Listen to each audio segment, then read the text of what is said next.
Садыр Жапаровдун Азаттыкка берген интервьюсу көп маселелерге чекит койду. 1 саат 52 секундка созулган интервьюда журналист бардык талуулуу суроолорго жооп алууга үлгүргөн. Коомчулукта көп талкуу жаратып жаткан Конституциянын жаңы долбоору боюнча суроо алгачкылардан болуп берилди. Документтеги кемчиликтер, ага карата айтылып жаткан сын пикирлерден тышкары көптөн бери жооп табылбай келген Конституциянын автору ким экендиги так айтылды. Эң негизги биринчи жоопкерчилик бул Конституциялык кеңешмеде болот. Анан жогорку кеңеште андайын, анан албетте элдин өзүндө. Эгер эл каалабаса бул конституцияны кабыл албай койсо дагы болот. Каршы берсе да болот. Бирок мен ойлойм каршы бербейт деп элдин баары.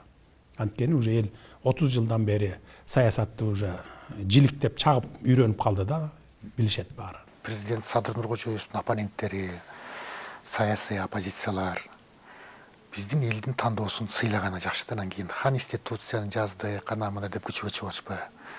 Bir ынтымакка келели да, bir биримдик бололу да. Качанга чейин 30-дан бери жүрөбүз, качан бир өнүгөбүз. Эл тандагандан кийин элдин тандоосун сыйлап, ошого жараша баш мыйзамды кабыл алып, анан кийин алдыга кадам ташташыбыз керек да. Конституцияга улай эле парламенттеги 6-чакырылыштын депутаттарынын ишмердүүлүгү тууралуу сөз болду. Садыр Жапаровдун пикиринде азыркы парламент аракеттеги баш мыйзамдын айынан бийликке көз каранды болуп келген. Муну айрым депутаттар өздөрү деле моюнга алып жүрүшөт. Эгер референдум аркылуу жаңы конституция кабыл алынса, парламенттин коомдогу орду жана ролу түп тамырынан бери өзгөрөт деген ишенимин билдирди. Ошондой эле алдыда күтүлүп жаткан парламенттик шайлоо эмне себептен октябрь айына белгиленгенин кеңири түшүндүрүп берди. Азыр эми апрелдин 11-inde кабыл алынса, ар жакта дагы бир 2 ай мыйзамдарды кабыл алышыбыз керек. Ошол жаңы конституцияга ылайык келтирип, бардык мыйзамдарды, бардык тармактардан мыйзамдарды жаңы конституцияга ылайыкташыбыз керек. Буга бир 2 ай, 3 ай убакыт кетет. Ошондо июль, августка барып жогорку кеңештин шайлоосу болуп калат экен. Туш келип калат экен да. Анда июль, августта эч ким катышпайт да, билесиздер да. Анан ар жагында 2 ай убакыт калат экен, 2 айдын арысы кайсы, бериси кайсы деп ошондой пландаштырып отурабыз азыр. Октябрда эле кайра шайлоо кылалы. Маектешүүдөгү эң орчундуу темалардын бири Крим Төбөл Камчы Көлбаевдин боштондукка чыгышы тууралуу болду. Журналист минтип кылмышка шектүүлөрдүн камактан чыгып кетип жатышы, алар тууралуу материал даярдаган маалымат каражаттарынын өкүлдөрү үчүн кооптуу эмеспи деген суроого кызыкты. Сөз учугу Бажы кызматынын төрагасынын мурдагы орун басары Райым Матраимовго да кептелди. Бул багытта мыйзам чегинде иштер жүргүзүлүп жатканын айткан Садыр Жапаров бул боюнча АКШнын кош стандарттуу саясатына таң калганын жашырган жок. Ошол эле мезгилде экөөнү сурап дагы, ошол эле мезгилде Шадиевди эмнеге бербейт? Шадиевден башка дагы 10 чакты биздин көптөгөн бир нече саясатчыларыбыз Америкада жүрбөйбү?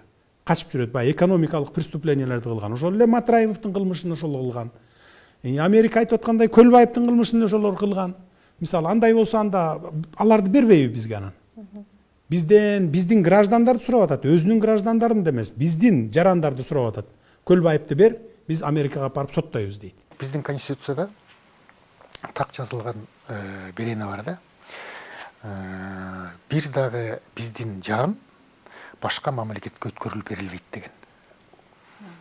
Биздин жаранда эгер кылмышкер болсо, анда биз соттошубуз керек.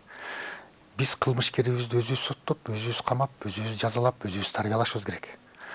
Анан кийин анда жарандыктын эмне кереги бар?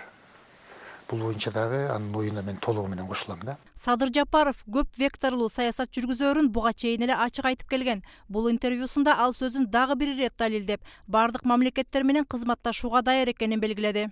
Биз бардык мамлекет менен бирдей кызматташууга даярбыз. Ошол эле Европа мамлекеттери менен, Америка менен биз эч кандай бир мындай душмандашып же болбосо бир капталды салгандай мамлекет эмеспиз да. Биз бардыгы менен эки тараптуу кызыкчылыкты эске алуу менен биз кызматташканга даярбыз.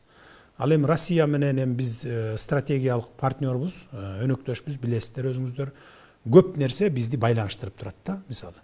Анан алар менен сөзсүз түрдө биз эң биринчи кезекте алар менен тыгыз байланышта болушубуз керек. Садыр Жапаров өзүнө сын айтып жаткан бардык саясатчылардын пикирин угуп, өз позициясын ачык түшүндүрүп жатканын айтты жана бардык тараптар менен консолидацияга барууга даяр экендигин билдирди. 1 сааттан ашык убакытка созулган интервьюда бардык суроолорго жасалмасыз, ачык айкын жооптор айтылып, көп суроолорго чекит коюлду. Мээрим Ташыбекова, Аскар Шашеналиев, 7 канал, Бишкек.